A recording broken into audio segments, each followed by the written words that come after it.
Okay, very good. Good evening, everybody. Hello, I'm very happy to see you and thank you for joining us for our today's meeting, which is going to be very, very interesting. I have no doubts. Today, our guest lecturer is Professor Anna Krasnowolska from Jagiellonian University, Krakow, our very good friend and old colleague, and I would say one of the pillars of the Oriental studies in Poland. I'm very much grateful to Anna for joining us, for accepting our invitation to deliver a lecture in our series dedicated to the 25th anniversary of Iran and the Caucasus. As always, our lecture will be recorded and uploaded on the site of our university as well as on the FB page of the Rao Institute of Oriental Studies. Thank you very much, Anna, and thank you everybody who joined us. Let's start. I'm giving you the floor. So, good evening, everybody. First of all, I wanted to thank the organizers for having invited me to this event and to congratulate the Iran and the Caucasus of its 20th anniversary, wishing the board to continue its work and to have lots of success in the next years and forever. Thank you. Thank you. So today I'm supposed to talk about Zoyā Pirzād's novel, Ādat mikonim. That is, we are getting used to it. The first published in 2024 in Tehran and extremely popular in Iran, having many editions since then. Well, this book can be read as a love story, Persian style. And as I checked up some reviews, some Persian reviews of this book in internet, it predominantly is assessed as a novel of manners, sometimes as a feminist novel in which the traditional male and female gender roles are challenged. Yes, yet as any good novel, it can be read in different ways since it has several semantic layers which can be recognized. Thus, the book can be read as an inquiry into social and cultural changes in post-revolution Iran, and also as a book about the city of Tehran, its architecture, its urban space viewed in a process of change and in a broader context of social transformation. The city of Tehran has its long literary record. Of course, there are some extremely interesting but short mentions in medieval geographers and historians' reports on what is going to be the Tehran city, then a small village. Then from the Safavid times, we have some reports on it as a stronghold already on the road along the Alborz chain. And some reports by some testimonies by the 19th century visitors from Europe of Tehran, which is already a capital city of the Qajar Iran. So we can follow its descriptions, its development of the city. But towards the beginning of the 20th century, together with the rapid development of Persian literary fiction, Tehran becomes something which can be described as a literary city. I mean, a hero of literature, just like many world's important cities like Paris, London, St. Petersburg, or New York. It becomes a hero of literary narratives, so that a reader of Persian modern literature even not having personal knowledge of the city, can get a general idea about its topography, its social structure, and its atmosphere. There is a lot of modern literature, stories which are taking place in Tehran, beginning with Tehran and Mahfouz by Moshe Kazemi. This is a novel from the mid-20s of the 20th century. Then the stories by Jamal Zadeh, Hedoyat, Alavi, Masoud, Ala Ahmad, Doneshvar, up to Golshiri, Parsipur, Tarari, and many others, in which we can follow the transformations of this city. Zoyā Pirzād's novel is the next example of this literary phenomenon, and her approach is an especially conscious and purposeful one. So I think her book can be also read as a book about Tehran.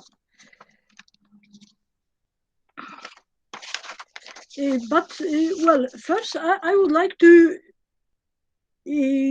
make a short digression about another book which appeared in Iran in 2016.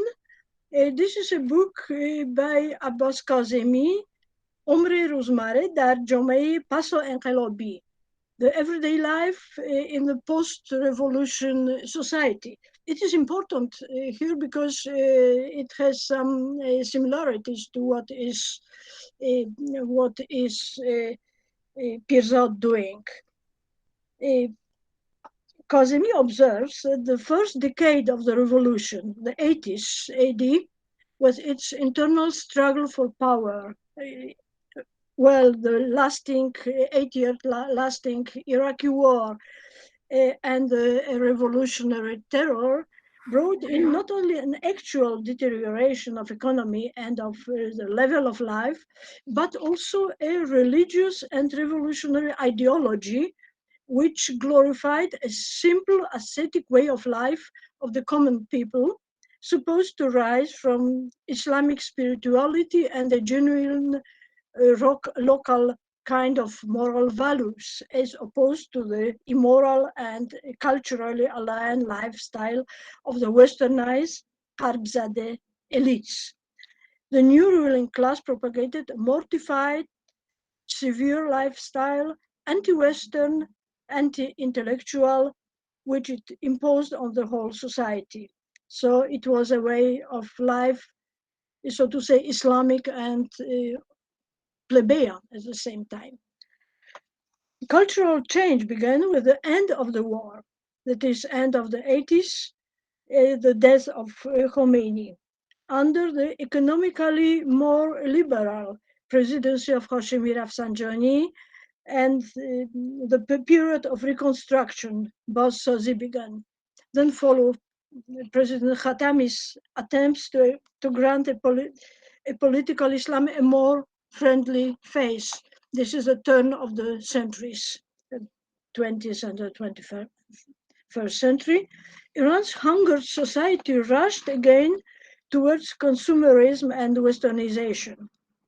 Kazemi analyzes this phenomenon by exploring the semiotics of some everyday use objects, such as jean, trousers, and tie, as opposed to the models of Islamic dress codes, cultural history of the first Iranian car, Peykan, the video cassettes, wall paintings, sculptures, and banners in public space, and so on. Through the stories of objects and places, the author tells the process of coming to existence of a new post-revolution middle class, its lifestyle, aesthetical preferences, and cultural attitudes.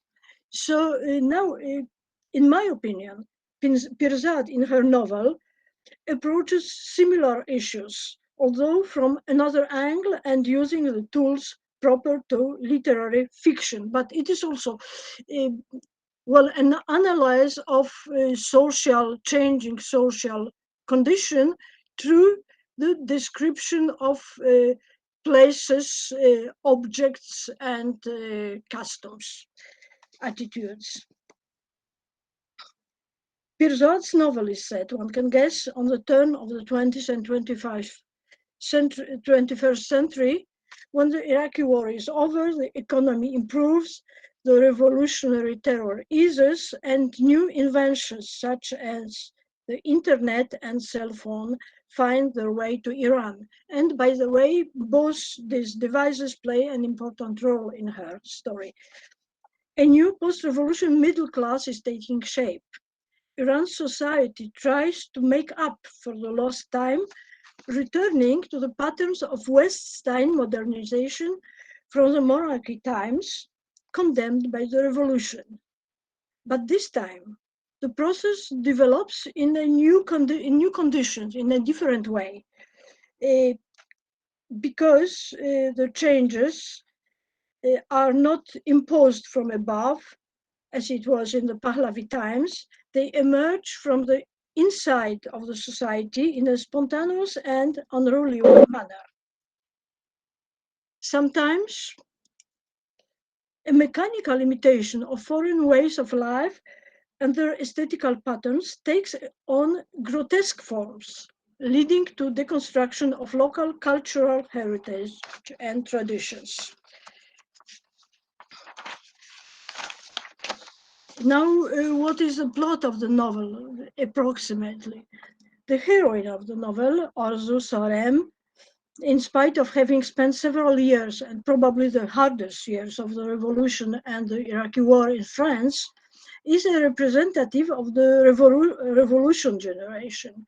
As she says, this generation was in love with Marx and Alain Delon.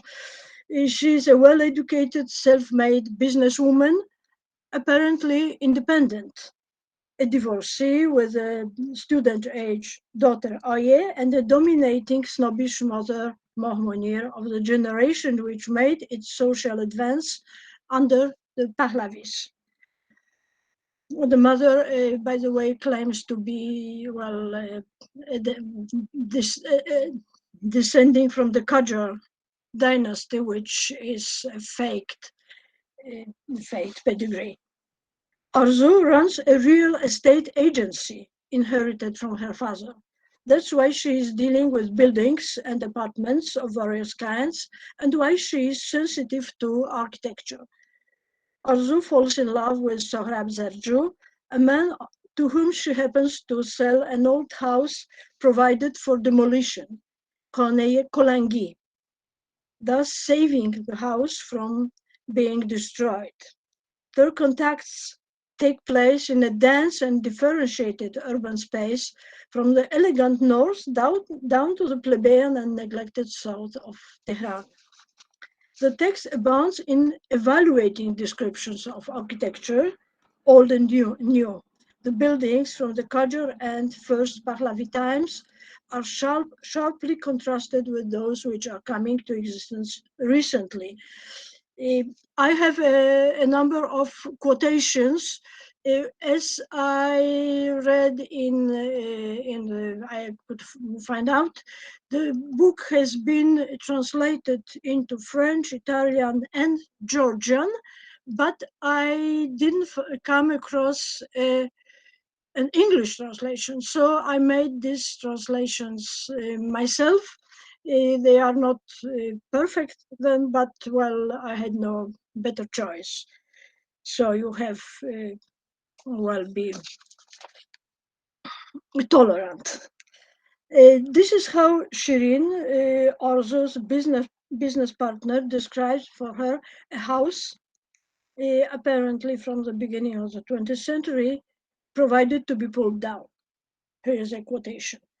I went to see the house destined for demolition at Rizori Street. Oh, what a house! Green wooden window shutters, the walls faced with red and yellow bricks. Here I had some problems with translation. The original is Ojore Bahmani. Maybe you know better what sort of brick it is. I got crazy about its garden. You should have seen it, full of blossoming winter sweets. Goleyach.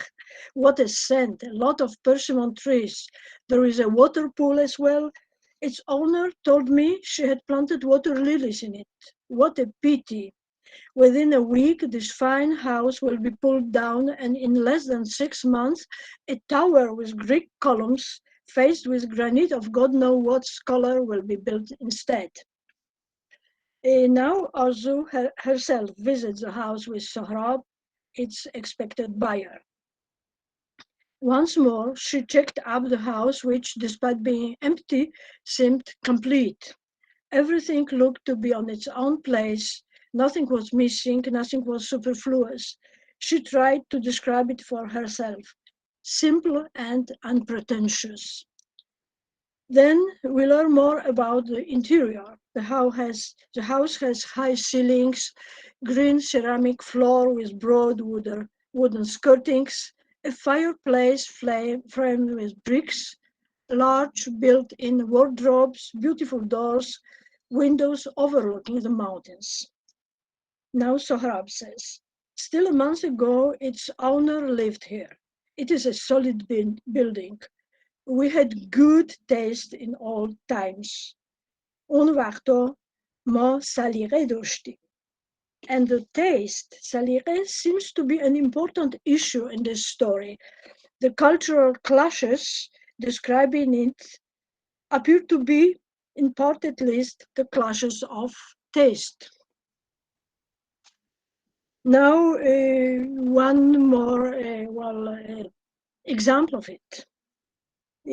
Still in the same house, Arzu looks through a window at a neighboring modern building, which she likens to a badly dressed, tasteless woman.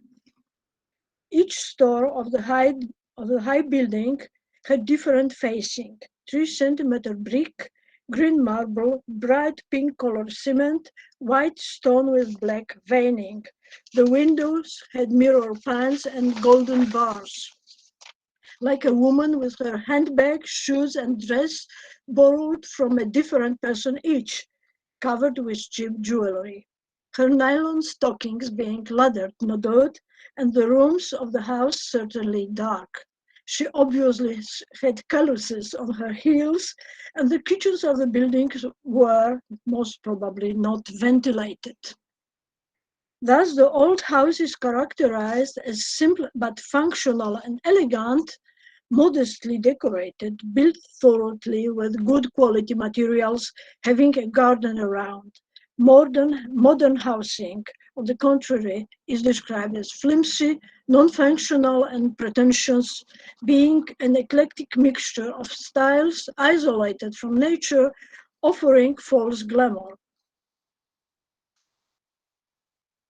So here the building was compared to a human being, and in another place, the new and old buildings are compared to animals. This is a passage in which, on Sohrab's invitation, Arzu goes by bus to the South Tehran, the old, now impoverished part of the city, once its center, when she hadn't been for years. From the bus windows, she observes how it has changed. Through the dusty windows, she looked outside. 1 or 2 storehouses next to modern towers, just like lean, sickly, frightened kittens beside enormous reptiles. The reptiles, with their red or black or silver makeup, their yellow or green or purple hair with glass or copper crowns and sharp golden teeth, were laughing at the kittens. As the bus was going on, the reptiles became less numerous and the kittens seemingly more lively. Some of them were really beautiful. What a shame they were not clean, as if they have just emerged from soot. What a pity there was nobody to take them to bath, to comb their dusty fur, and to wash their dirty milk bowls.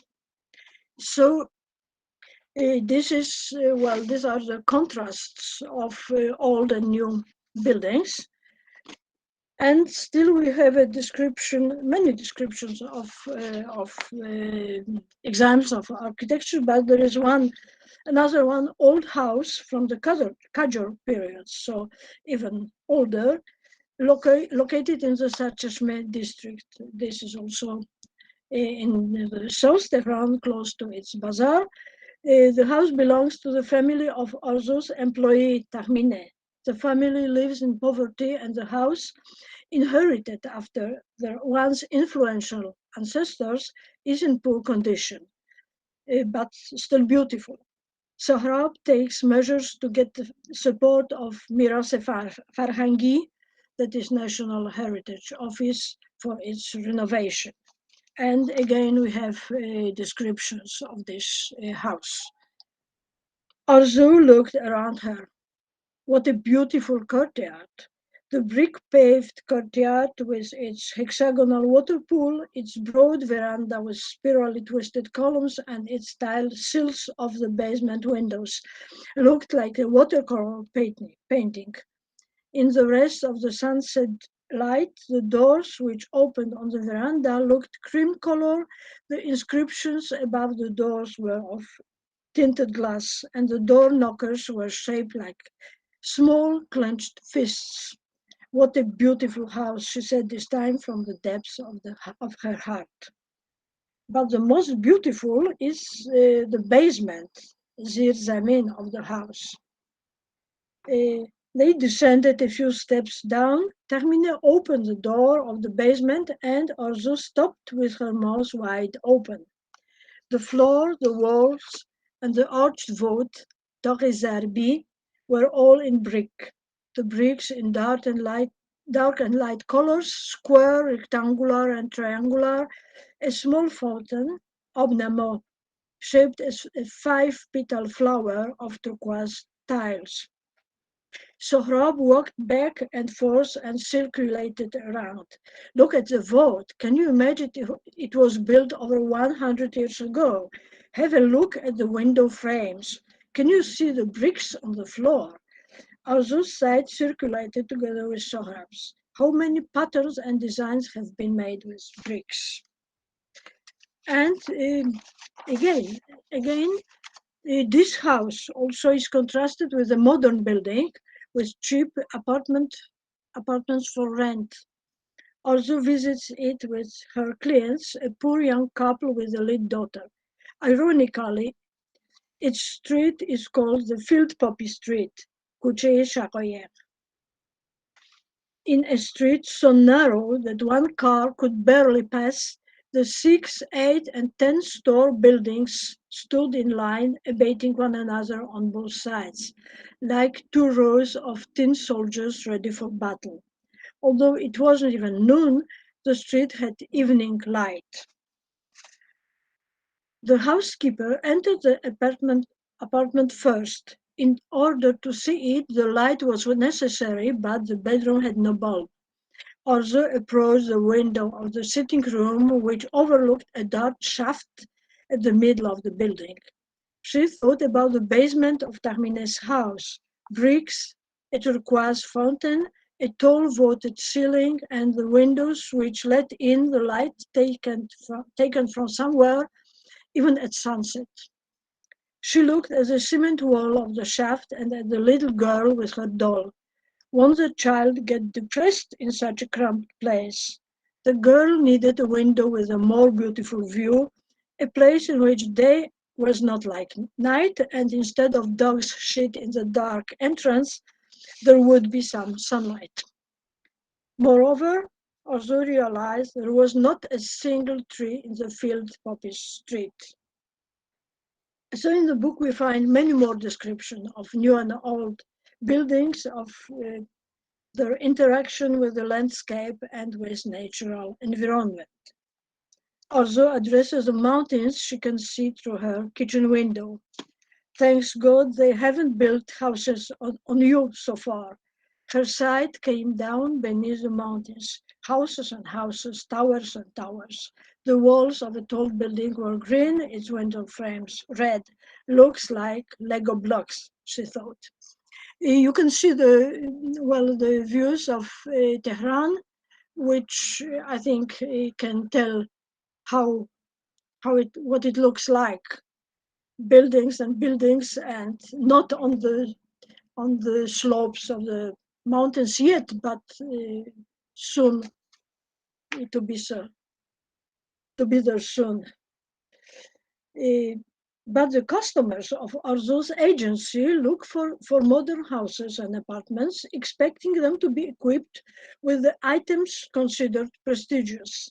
Highest quality heating, cooling systems, Italian ceramic floors and bronze ornaments, copper ornamented fireplace with false fire, mirror decorated walls, shell like toilets, and dragon shaped water taps, everything gold plate. A swimming pool, sauna, and jacuzzi for the rich. These are the modern standard expected from them as an example of luxury and beauty. And now, due to Sohrab, Arzu discovers for herself some hidden traces of the forgotten old Tehran still existing on the margins of the new one. Sohrab is an eccentric and puzzling person, erudite, well educated, and well off, yet continuing the craftsman's job of his forefathers.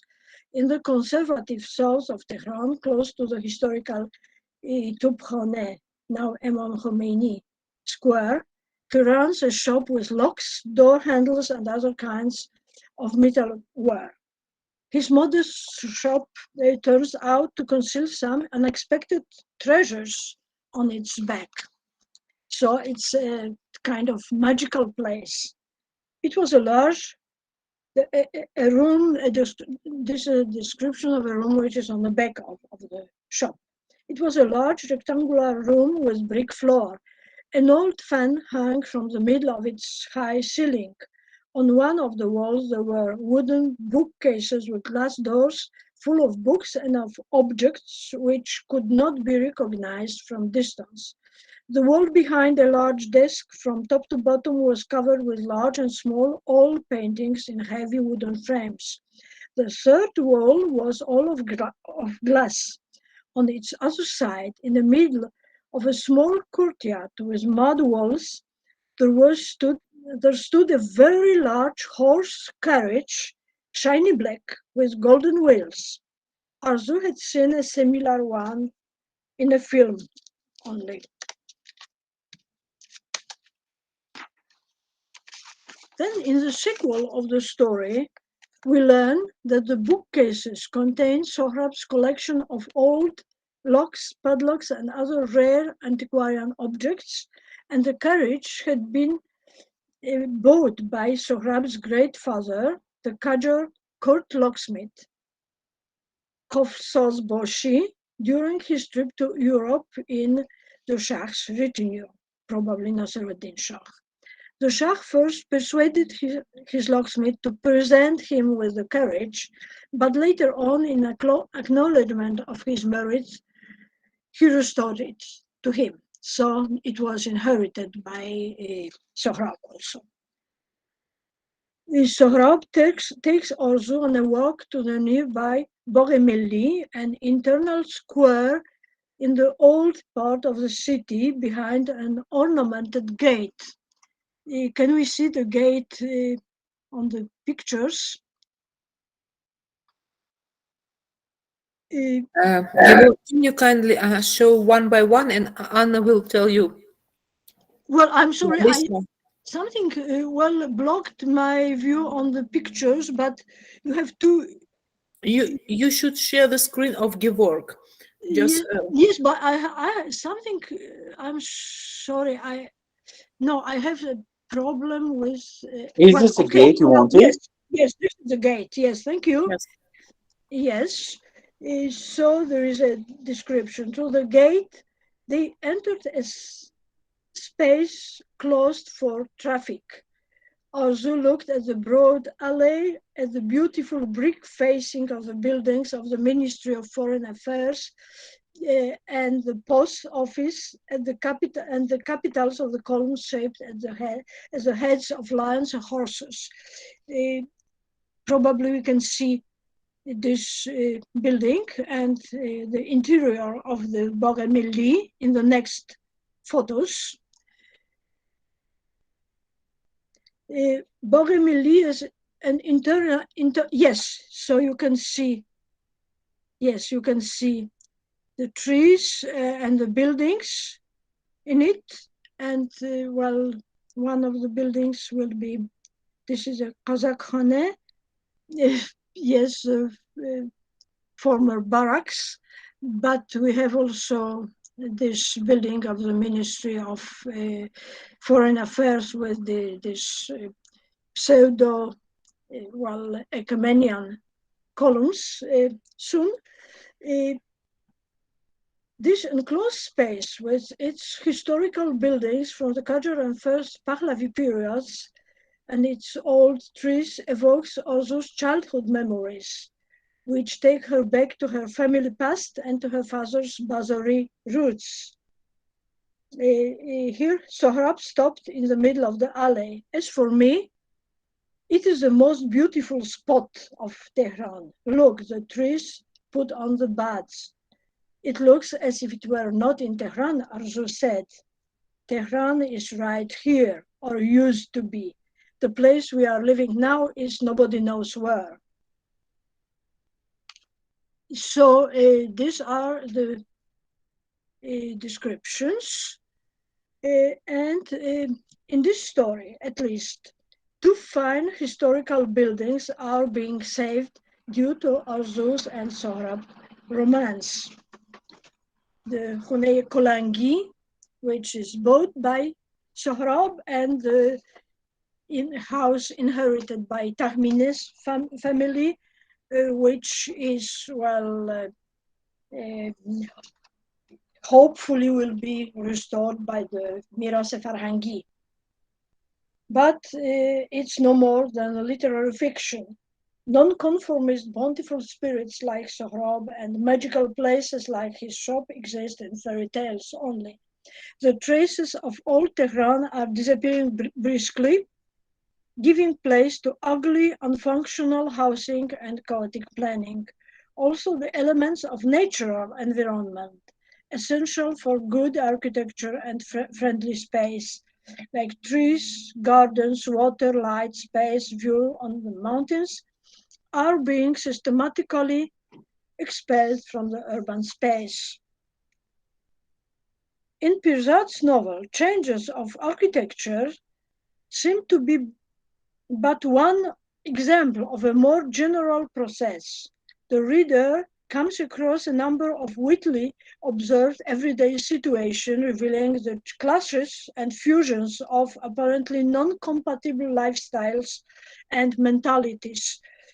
There are some beautifully described, very clever and very funny scenes, like, for instance, a wedding, a modern wedding organized by a wedding agency in which the wedding room is arranged in a church-like style, but having a sofraya arusi, an arrangement of ritual objects customary for the Iranian weddings.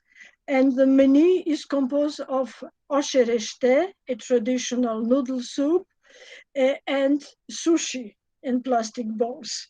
So such a lot of this, such kind of contrasts. Out of the three generations described, Arzu, her mother and her daughter, the old lady and her granddaughter are close to one another in their consumerist attitudes and love for external glamour, although understood in different ways by each of them. Arzu, who has to work hard for the living of all three of them and to fight for her own independence, with her more sophisticated cultural and personal needs, stays apart, although she is akin in this matter to Sohrab and her business partner Shirin. Thus, the opposition highlighted in the book between old and new architecture, good taste and bad taste, seems to reveal a split which goes much deeper. Although the echoes of the Islamic Revolution are present in the background of the story, the opposition here is not between Islamic and non-Islamic, religious and secular, conservative and progressive, not even between native and foreign. Rather, two different concepts of modernity are opposed to each other. Probably, I'm not sure, but maybe they also represent two different social classes. A new middle class, which emerged after the revolutionary shake-up and still is in the course of taking shape, and a still surviving continuation of Persian old-style intelligentsia, tabari Roshan Fekr, in favor of a more conscious and critical model of modernity. Now, there is also one detail which seems important. Since while the story is woman-oriented, the memory of the, so to say, founding fathers is alive. In the family stories of Arzu, Sohrab, and Tahmineh, the fathers who are not alive anymore are important. In Arzu's office and Tahmineh house, and probably also in Sohrab's shop, although I was sure there is such a passage, but I couldn't find it. There is a description of the photograph of the deceased father, which is every time the same. It is a photograph in wooden frame showing a man with thin mustache in stripped suit leaning against a stand with a fern in plant pot. This is a repetitive motif. The photos, the fathers, although in a costume of Pahlavi period, seem to represent a tradition even more distant, reaching back to the times of the Qajars and even beyond. This is a tradition of a deeply rooted urban society with its bazaar network, its royal court, and its industrial, artistic, and intellectual potential. It conveys the ethos of solid work and craftsman's perfection. This is obviously the culture to which the old architecture belongs and which has been forgotten or ineptly imitated in modern constructions. As for foreign inspiration, here again, I'm not sure, but I think this modern lifestyle, which is described, and the concept of modernity, which is described in the book, seems to be an awkward imitation of American lifestyle, to which the new middle class is aspiring. And as the foreign inspiration for the, so to say, old Roshan Fekr class, this is rather Europe in America, alongside Sohrab's carriage brought from Farang, which may be regarded as its symbol.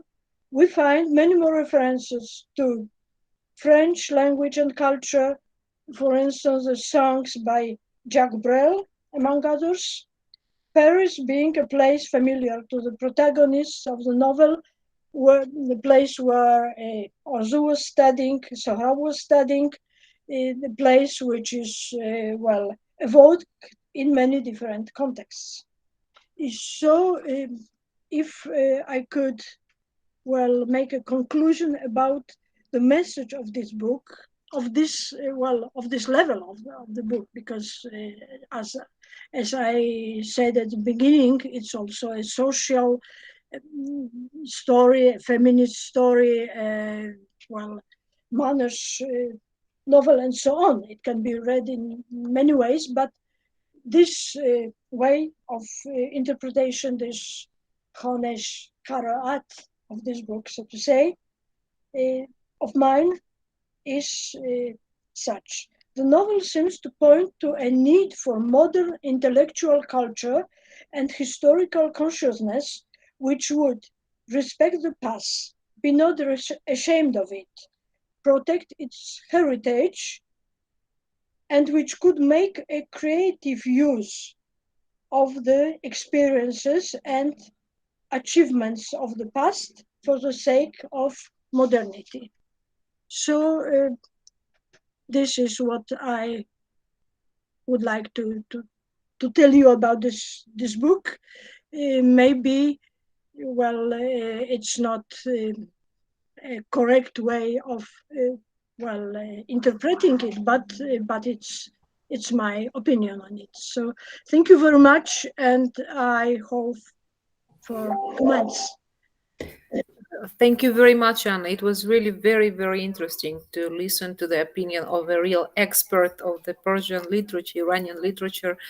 I think that in any case, Zoyā Pirzād's novels and wider all her writings, they are kind of conservation of the Iranian reality of certain time. They are very realistic and they really reflect the culture of their period, the culture they describe, both in terms of, as you say, architecture, modernity, lifestyle, and even I would say relations between people. Certain cliches, certain attitude towards each other. I really appreciate your approach. I think there are some questions or comments, and please, those who would like to say something, you're absolutely welcome. Well, excuse me, I would just answer Yes. you. First of all, I don't consider myself a specialist, an expert on Persian literature, rather a reader. I'm reading it, and also I have to say I compare it with Polish literature, which is what I have around me, and the attitudes towards modernity at home and in Iran. So my experience is, I would say, probably an East European experience. Thank you. Thank you. Thank you. Please.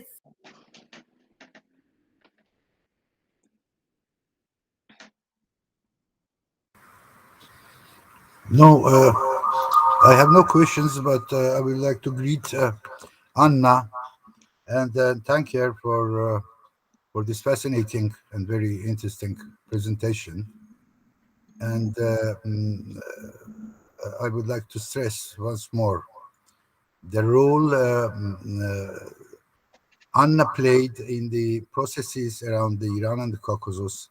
And I think the achievements of Iran and the Caucasus during recent decades is partly also due to the active involvement of Anna in these processes around the journal. Iran and the Caucasus currently is one of the leading top quality international periodicals in the Oriental studies and in general, and in particular in Caucasian and Iranian studies. And I would like to thank also Anna for her devotion to collegial solidarity and principles of collegial solidarity and friendship. Thank you, Anna, and thank you very much. Thank you, Garnik. It's really wonderfully kind of you, but well, I don't think I really deserve this. No, no, you deserve. You deserve. Your name being in the editorial board's list. It is a great honor for the journal. No, One but of it's the just one of the prominent my scholars name. in Iranian studies. I'm not working. It's But just a still, symbol. but still, you are emanating. You are always emanating very positive energy towards the Well, for me, towards it the is a journal, honor, and towards the people who are working with journal. yes, I appreciate a lot this kind of collaboration and your friendship. So for me, it's wonderful, a wonderful experience to cooperate with you and with the board as well. Thank you. Anna, we have a comment and a question by one of the participants, Yes. our Ādat. brother, and thank you. And do you see the same trend in other large old cities of the region? Well, if you ask about the literature of the region, I can't judge because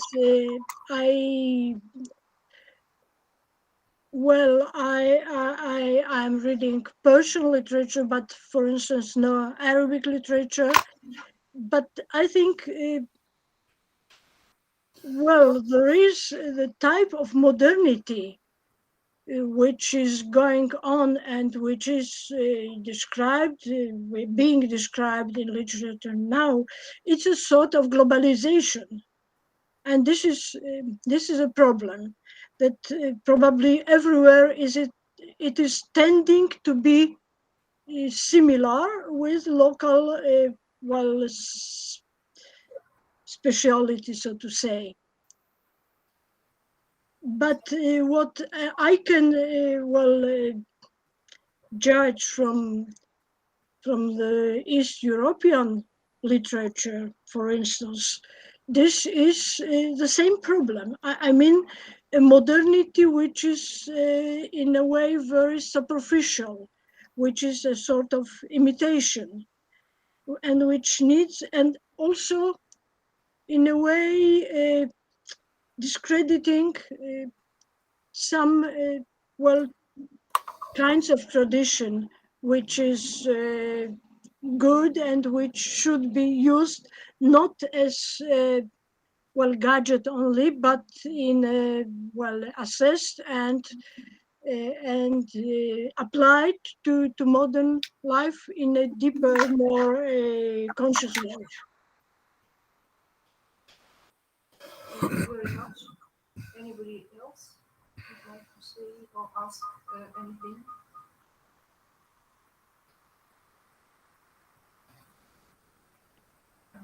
Well, if there are no more questions or comments, I would like to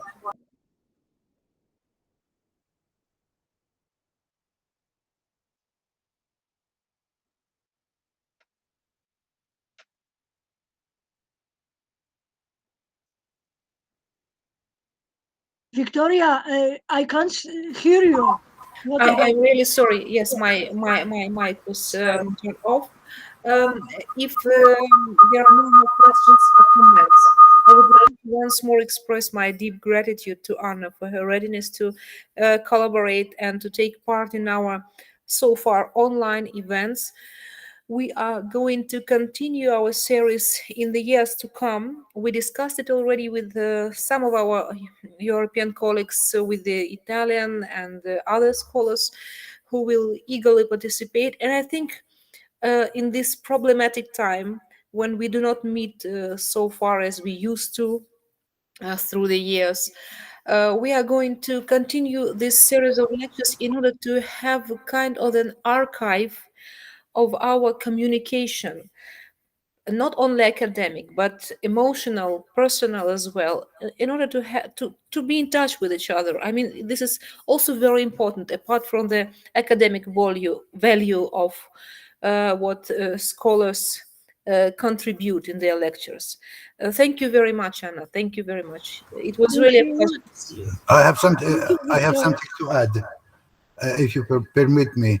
I'm just announcing new events in the next year, in the next year's program of the journal, as well as the Institute of Oriental Studies, Russian Armenian University, particularly the convention of several big events. One is the International Conference on Turkic culture and civilization. Turkic, I mean Central Asian also, including another event which will be also commemorating 25th anniversary of Iran and the Caucasus. This is a continuing process. So the next year also we will commemorate this event. This is the great jubilee of our journal. At this quarter of a century, journal exists and is always gaining wealth from year to year. It's a very unique phenomenon, Iran and the Caucasus. And therefore, we are continuing to celebrate this event the next year with 2 or 3 international conferences or events. And I'm inviting any, at least first of all, Anna, you have to take part in this conference, but not in online regime, but I think they will be organized in offline format. It's important. I don't like this online, although it is somehow compensating the lack of immediate contacts. But again, it is just as a fake phenomenon. I think the next year we will have possibilities and to see each other in Yerevan, of course. Yerevan is becoming now one of the important centers of Oriental studies. And particularly Iranian studies. And also we are adding now Caucasian studies also. This is very important and a marking, I think, process. So thank you very much, Anna, and I hope to see you next year. And I hope, first of all, Polish colleagues. I like them I like them much, and I have many friends there. And I think the next year will be very productive and fruitful for our cooperation with the Polish colleagues and friends. Thank you, Anna. Thank you, Garnik. Thank you, Victoria, and hoping to see you in person soon. Yeah. Thank you. Thank you. Thank you, everybody. Thank you.